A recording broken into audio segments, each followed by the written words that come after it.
He thought he could evict me because of my skin color, but I fought back with proof, legal strategy, and the law itself, and he ended up losing everything.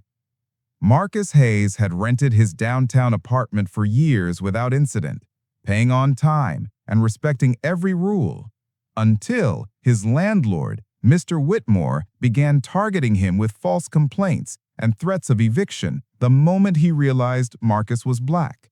It started small, notices about noise complaints and unauthorized guests, all fabricated, slipped under his door. Marcus didn't panic. He immediately began documenting everything, installing security cameras in shared areas, saving emails, text messages, and video evidence of Whitmore's harassment. When the landlord sent an inspector to accuse him of violations that didn't exist, Marcus recorded the visit, showing how Whitmore exaggerated every claim. Realizing the landlord wanted him out, Marcus consulted a housing attorney and filed a legal complaint for racial discrimination and harassment.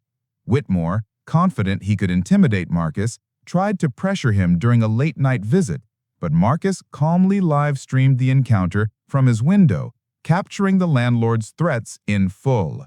Neighbors began noticing the harassment and came forward, adding their witness statements to the case. Within weeks, Marcus presented a dossier to the housing board and city authorities containing every recorded incident, proof of Whitmore's discriminatory conduct, and eyewitness testimonies.